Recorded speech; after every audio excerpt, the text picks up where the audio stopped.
warahmatullahi wabarakatuh. Halo adik-adik semua, welcome back my YouTube channel. Kembali lagi bareng aku. Di video kali ini aku mau share nih buat adik-adik tentang panduan strategi memilih jurusan dan PTN-nya serta nilai aman lulus UTBK 2021. Dan semoga video ini membantu adik-adik ya dalam pemilihan jurusan. Oke, sebelum menonton video ini, bantu channel ini dengan like, comment, dan subscribe, dan share juga ke media sosial lainnya biar channel ini menjadi channel edukasi yang berkembang. Dan kakak doain semoga adik-adik lulus di PTN favoritnya. Oke, kita langsung aja ke videonya ya.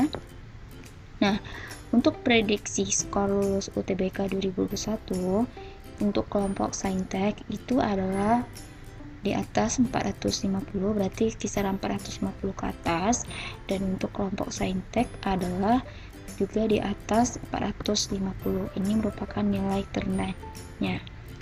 Nah, jadi prediksi pengelompokan nilainya untuk Saintek itu kalau misalnya besar dari 700 itu dapat memilih PTN dan prodi kelompok 1, sedangkan 620 sampai 700 dapat memilih PTN dan prodi kelompok 2, 560 sampai 620 dapat memilih PTN dan prodi kelompok 3, 500 sampai dengan 560 dapat memilih PTN dan prodi kelompok 4, 450 sampai dengan 500 dapat disarankan untuk memilih PTN dan prodinya ke kelompok 5. Jadi ini merupakan prediksi pengelompokan nilainya. Jadi kalau adik-adik tahu berapa skor nilainya, itu bisa sering-sering ikut tryout. Jadi tahu nih kisaran nilainya berapa gitu. Nah, kita beralih ke Soshum. Untuk Soshum itu di atas 690 dapat memilih PTN dan prodi kelompok 1. 600 sampai dengan 650 dapat memilih PTN dan prodi kelompok 2. 550 sampai dengan 600 dapat memilih PTN dan prodi kelompok 3. 490 sampai dengan 550 dapat memilih PTN dan prodi kelompok 4, serta 450 sampai dengan 450 disarankan untuk memilih PTN dan prodi kelompok 5 gitu ya. Nah, dari situ berdasarkan kelompok-kelompokan nilai tadi dapat kita kelompokkan juga universitas pilihannya. Nah, untuk kelompok 1 ya, dan tentang nilai yang tadi itu bisa memilih UI, UGM, dan ITB. Dan untuk kelompok 2-nya bisa memilih Unpad, Unair, Undip, UB, IPB, ITS, UNS, UNY, Unsos, dan UPN PTN Jakarta. Nah, untuk kelompok 3, adik-adik bisa memilih UNESA, UPI, Unhas, UPNPY, Unsri, USU, UNEJ, UIN Jakarta, UNAN, UNJ, dan UNUD. Dan untuk kelompok keempat itu dapat memilih UPN Jawa Timur, Unimed, Unila, atau Universitas Negeri Malang, UIN, Unsia, Unri, Unmul, Unja, Unsika, ITERA, UNM, ISPI Bandung, dan Unsrat. Dan adapun kelompok kelima yaitu kelompok yang paling akhir yaitu Unlam, Untan, Unimal, ISBI Aceh, UNP, Unip, Untan, Undana, Unpati, Unipa, dan lain-lain di bawahnya gitu. Nah, berdasarkan kelompok-kelompok tadi bisa juga dikelompokkan jurusan berdasarkan PTN-nya. Oke, untuk kelompok yang pertama tadi khusus untuk prodi Saintek itu dapat memilih dokter umum, teknik informatika, aktuaria, dan pertambangan. Dan adapun untuk kelompok 2 ya, itu kayak dokter gigi, teknik mesin, ilmu gizi, teknik sipil, teknik kimia, teknik nuklir, arsitektur, biomedis, ilmu komputer, perminyakan, dan farmasi. Adapun untuk kelompok 3, adik-adik bisa memilih teknik geologi, teknik lingkungan, matematika, teknik geodasi, metalurgi, agribisnis, kehutanan, teknologi hasil pertanian, kesehatan masyarakat, dan ilmu keperawatan.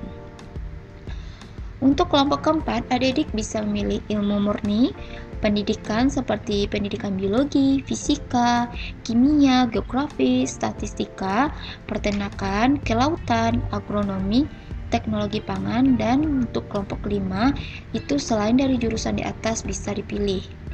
Oke. Untuk kelompok satunya itu akuntansi, manajemen, hubungan internasional, dan lain-lain.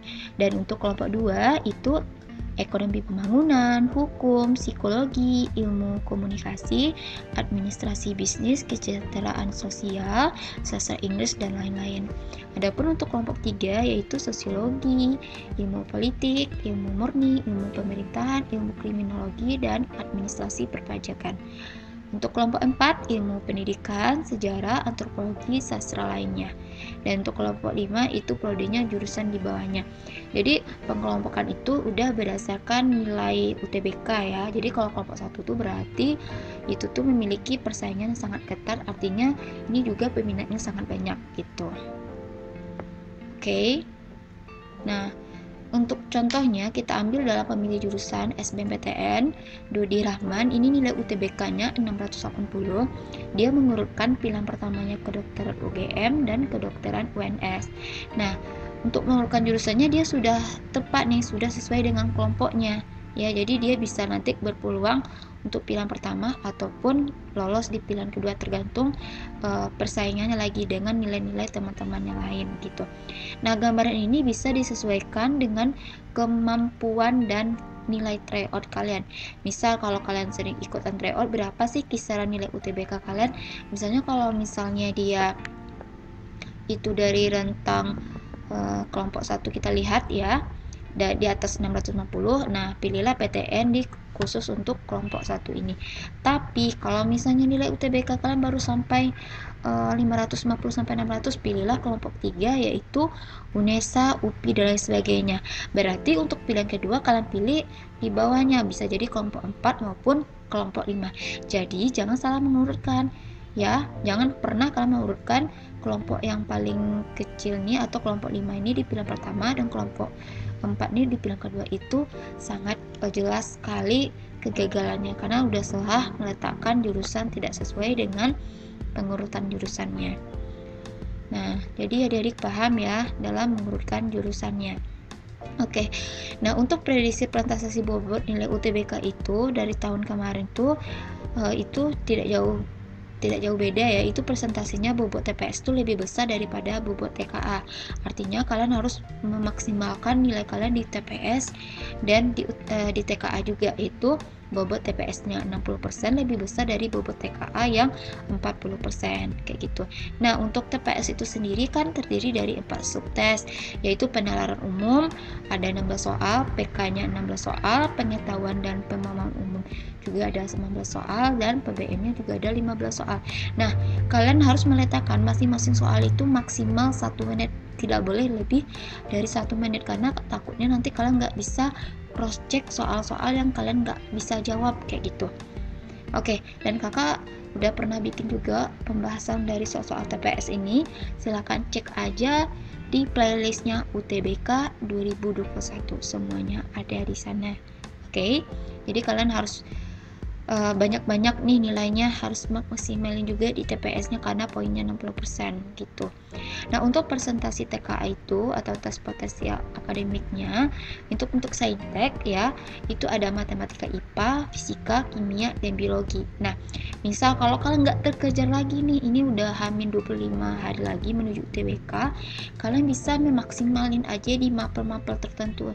Misal kalau kalian lebih bisa di biologi, ya udah kerja di biologi, maksimal di biologi atau fisika, kimia, dan lain sebagainya. Ya, takutnya nanti kalau kalian paksakan juga di materi yang belum sama sekali kalian pahami, itu kan memakan waktu yang sangat banyak. Jadi kalau misalnya kalian masih bisa di matematika, kerjakan soalnya masih bisa, tapi kalau memang udah stuck, coba maksimalin di mapel-mapel yang menurut kalian lebih menonjolnya di sana. Dan untuk sosum itu ada sejarah, geografi, sosiologi, dan ekonomi. Nah, perbedaan dari tahun kemarin itu tidak ada matematikanya lagi, jadi matematikanya udah include di TPS. Nah, ingat ya, dalam pemilihan jurusan kalian harus mempertimbangkan nilai-nilai kalian baik di TK maupun TPS. Nah, contohnya saja, misal kalau kalian memilih jurusan kedokteran, kalian harus unggul di PK-nya ya, pengetahuan kuantitatif, dan PU-nya. Dan untuk di bagian TKA-nya ya, kedokteran itu harus unggul juga di kimia sama biologinya. Jadi kalian harus maksimalkan pemilihan jurusan berdasarkan nilai kalian unggul di sub submapel yang mana, kayak gitu ya. Nah, jadi gambaran ini bisa kalian lihat dari hasil tryout yang udah sering kalian lakuin selama ini ya. Jangan pesimis dan jangan terlalu tinggi juga ngambil jurusan dan PTN-nya, sesuaikan dengan kemampuan kalian dan hasil tryoutnya. Takutnya nanti percuma aja ya, karena ini waktunya bukan waktu yang sangat panjang lagi. Persiapan kalian tinggal sedikit dan maksimalkan juga dalam pemilihan jurusan. Semoga kalian sukses menuju UTBK 2021. Tetap semangat, usaha, dan doa juga ya. Thanks for watching. See you on my next video. Assalamualaikum warahmatullahi wabarakatuh.